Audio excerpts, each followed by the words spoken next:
Welcome back to Healed Whole Called. I'm Wendy Melrose, and today's conversation is for the woman who looks strong on the outside, but feels like she is unraveling on the inside.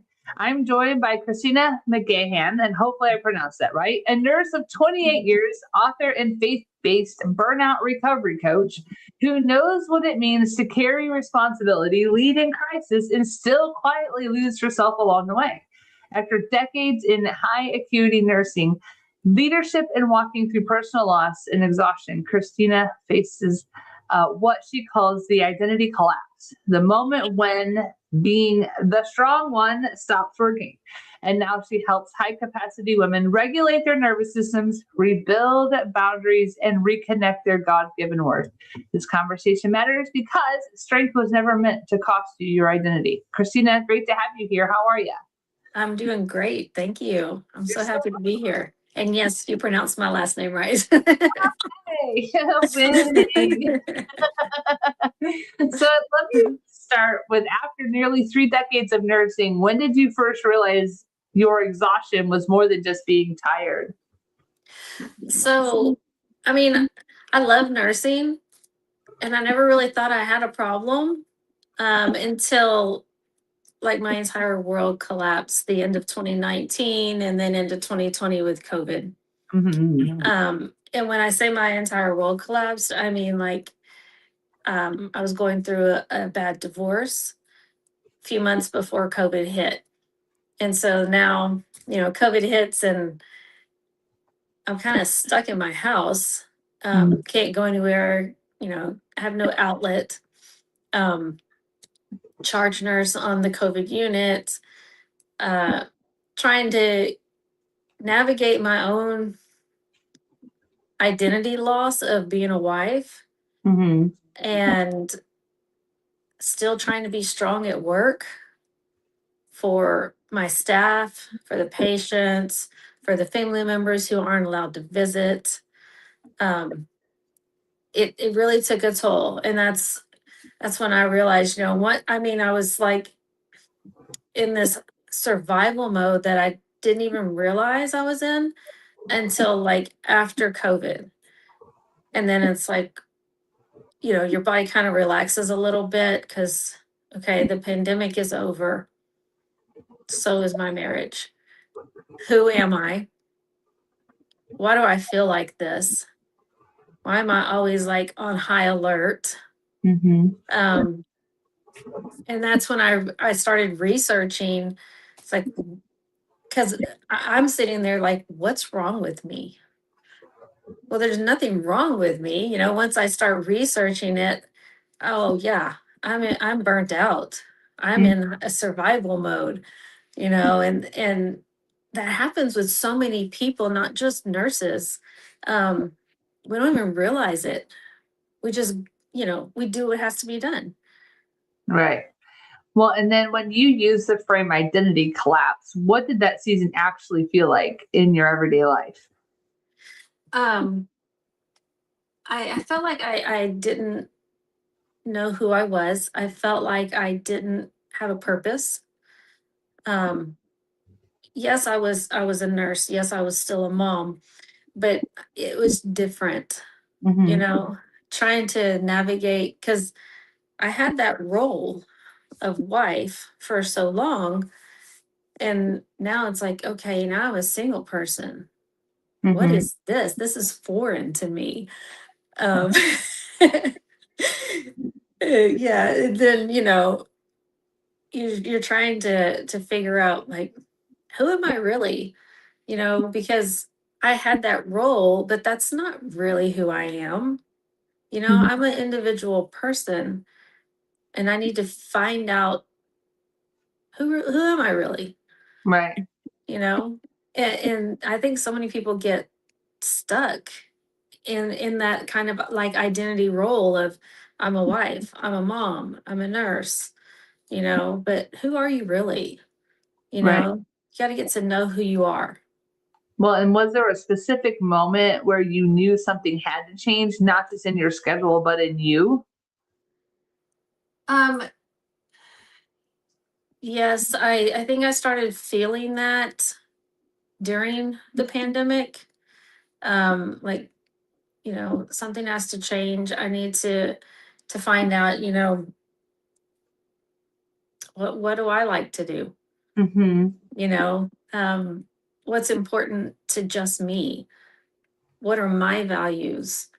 And I felt like I just kind of had to sit with myself, Mm-hmm. get to know myself and what was really important to me as an individual. Um, it makes you a better person, I think.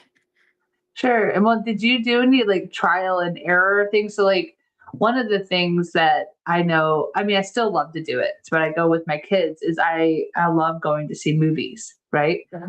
So I mean, sometimes we have to rediscover what we love and not be embarrassed by any of it. So like for example, yesterday I was like watching shows with my kids, and even before bed, I was like, oh, I'm gonna watch Top Chef because that's what I want to do for me.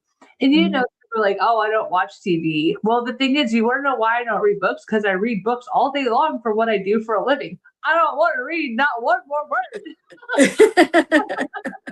So I spend my time, either playing video games with my kids or watching some fun shows because that's, because to me, I mean, yeah, my identity, I mean, I guess you could say my identity is with being a mother, but I'm also doing things I really enjoy. Did you trial and error yourself to figure out, okay, I'm going to try this. Oh, I hate that. I'm not going to do that anymore. I'm going to try this. Oh, I love that. I'm going to put that in the I love this category because you almost have to I did. rediscover by trial and error. Yeah, I did. I started like purposely hanging out with some of my friends more and trying some of the things that they were doing. I had a friend, she's like, oh, I do a boxing class, you know, and I'm like, okay, I'll try that, trying to figure out, oh, is this what I like, Did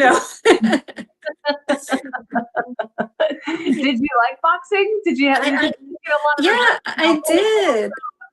I did. It was a fun workout, and going with a friend too made it even better. But yeah, Yeah. I liked that, just I started going on walks, like little little hikes in the park, close to my house. And I really liked that, reconnecting with my kids, um, because we've had a major change in our lives. So yeah, we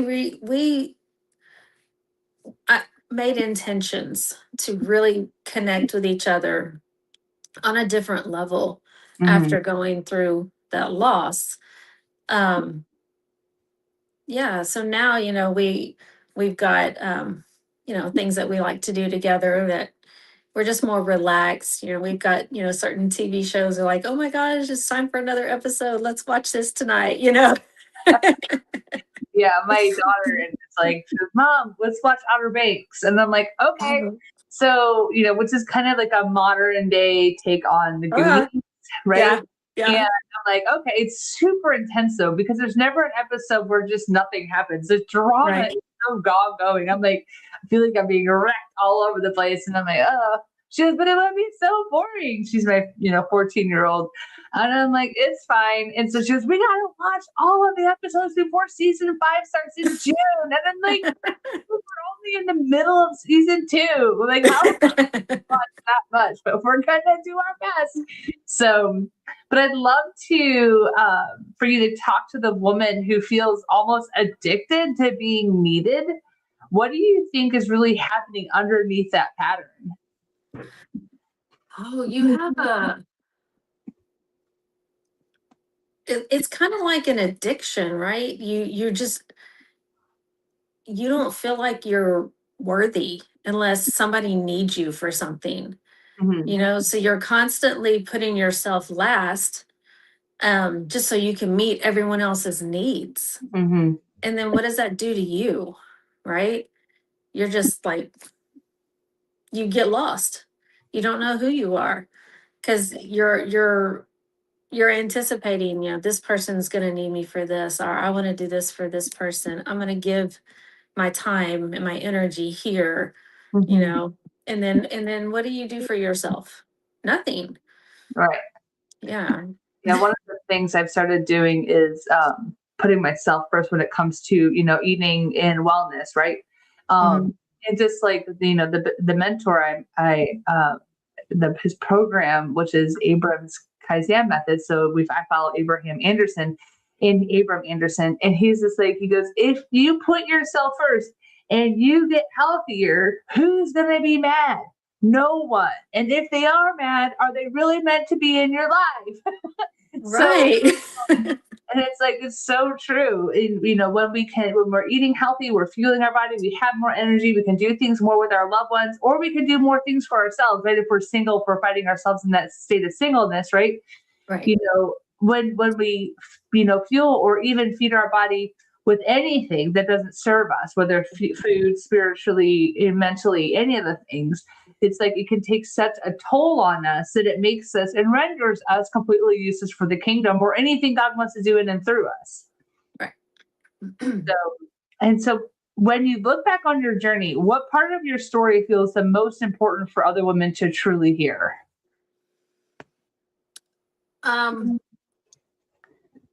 I think it's most important when you realize, when you make that realization that I'm overgiving of myself, of my time, of my resources to everyone except for me. Mhm. And you stop and you think, what do I want? What's important to me? How can I mean, it's like in the airplanes, right? They're telling you if the oxygen mask drops, put it on yourself first. If you don't take care of yourself, you can't help other people. Mhm. So you reach that point where you're just like, I'm done. I'm tired. And then you kind of get resentful because everybody kind of takes advantage of your willingness to help Mhm. them, but no one helps you. Right. So you have to stop. I think that's where I was. It's like, I'm tired of this. I'm Mhm. I'm done giving when no one gives to me. Mhm. So now I've got to put myself first and figure out what's important to me. How can I take care of myself Mhm. to make me healthier, happier, and then I can give to others Right. with boundaries. Sure. Boundaries are boundaries were huge for me. I really didn't have boundaries, um, because I just wanted to make everybody happy. I was a people pleaser. But yeah, once I realized I need to find out who I am and what I want and what makes me happy and healthy mentally, emotionally, spiritually, physically, and get a routine of that, um, then I can give to a certain extent. Mhm. And yes, did have to like say, okay, you served a purpose in my life, but you lose people, Right. you know, like Did I you get, end up giving up nursing completely to go into coaching, or do you still do a little bit of that? no, I'm still nursing at the bedside. And that Okay. was another journey that a lot of nurses go on, including myself, Mhm. because you reach that point where like, you know, you're tired. You don't know if what you're doing if it matters anymore. Um, you don't feel like it's making a difference. Mhm. And you're like, okay, I need to get out of nursing. Mhm. What else can I do? Mhm. And yeah, I went through that, like, okay, I got to get out of the hospital. That's the answer. It's not the answer, you know.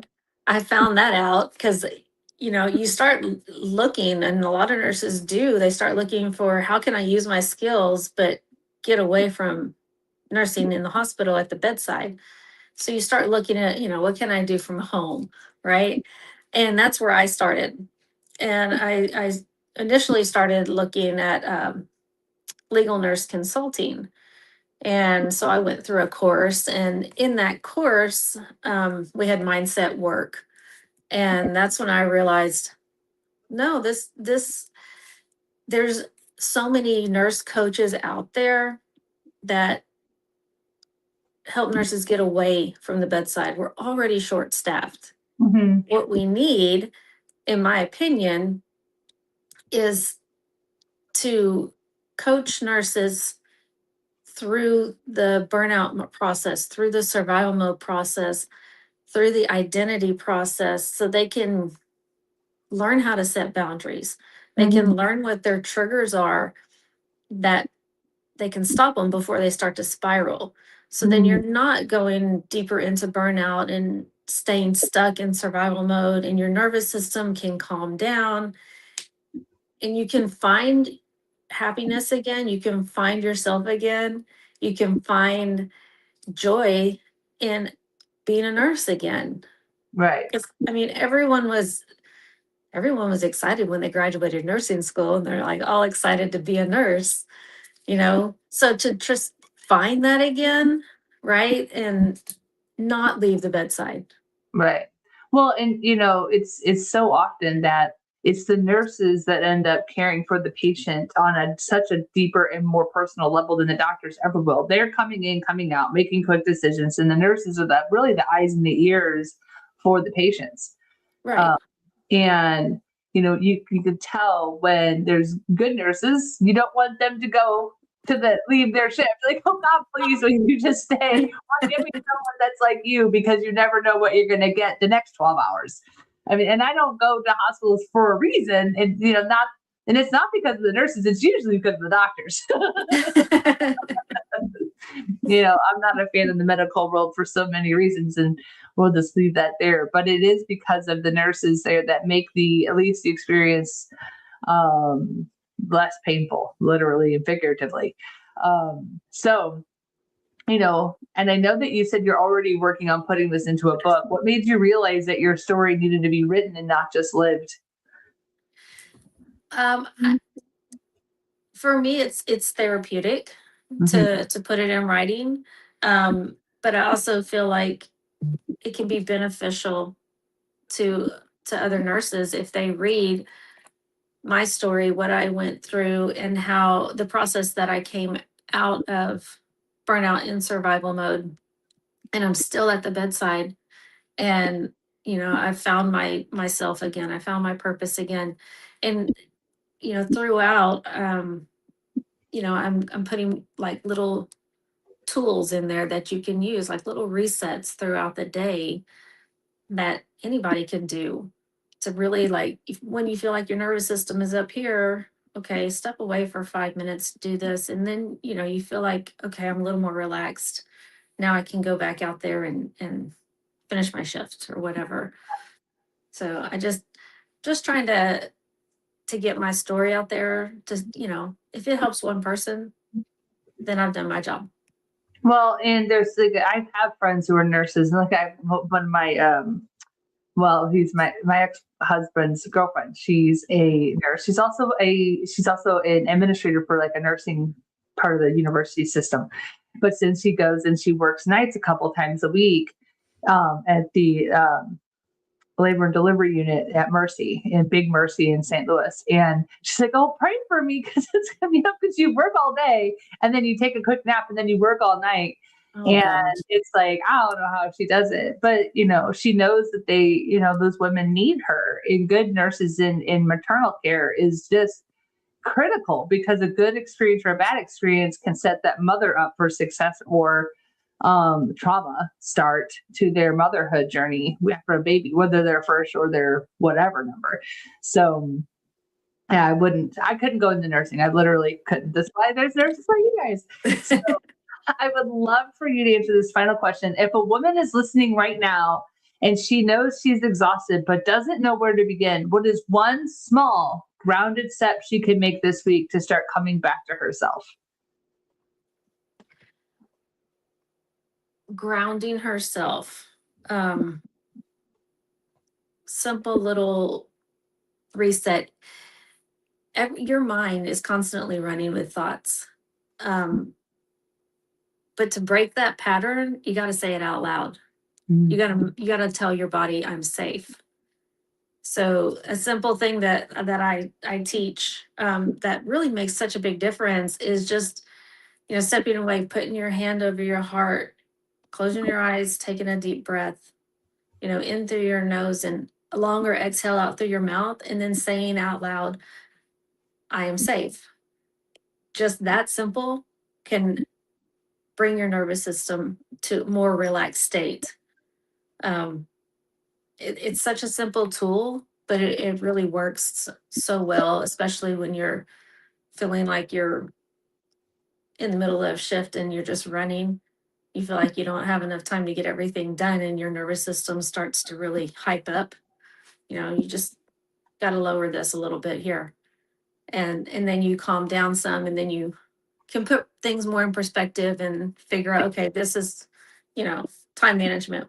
This is more important. Let me do this first, and you're not as on high alert.